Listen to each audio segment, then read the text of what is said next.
উপদেষ্টা তিনি কি কাজ করছেন? কোনো শিক্ষা ব্যবস্থা সংস্কার তিনি করা হয় নাই, পাঠদানে কোনো সংস্কার করা হয় নাই, শিক্ষা সিলেবাসে কোনো সংস্কার করা হয় নাই, মানবন্ধনে কোনো সংস্কার করা হয় নাই। শুধুমাত্র পরীক্ষা সংস্কার করার মাধ্যমে কি একটা শিক্ষা ব্যবস্থা চলতে পারে? কোনোভাবেই চলতে পারে? আমাদেরকে পরীক্ষার ভিতরে শিক্ষকরা কি বাজে ব্যবহার, ওপর মহল থেকে আদেশ না আসলে ভাই কোনোদিন এটা পসিবল না, কোনোদিন পসিবল না যে প্রত্যেকটা কলেজের শিক্ষক এত বাজে বিহেভিয়ার করতেছে। ওরা একটা শিক্ষার্থীর খাতা নিলে আধা ঘন্টা 1 ঘন্টা খাতাতে দেয় না, এটা কি কোনো যৌক্তিক কারণ হতে পারে? এবং শিক্ষকদের যে বাজে ব্যবহার, এটা কি কোনোভাবে হতে পারে? শিক্ষা ব্যবস্থার কোনো সংস্কার নাই, সিলেবাসের কোনো সংস্কার নাই, মানবন্ধনের কোনো সংস্কার নাই, পাঠদানের কোনো সংস্কার নাই। এই সংস্কার না করে, শিক্ষা ব্যবস্থা সংস্কার না করে পরীক্ষার সংস্কার, পরীক্ষা খাতা থেকে সংস্কার করলে কি হবে?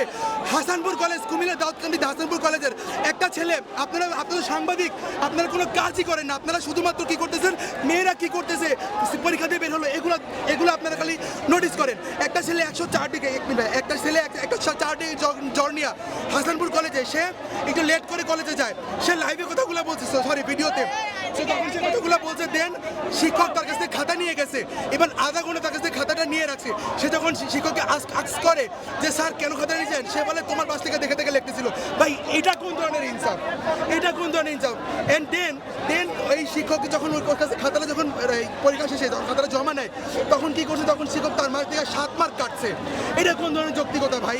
এটা কোন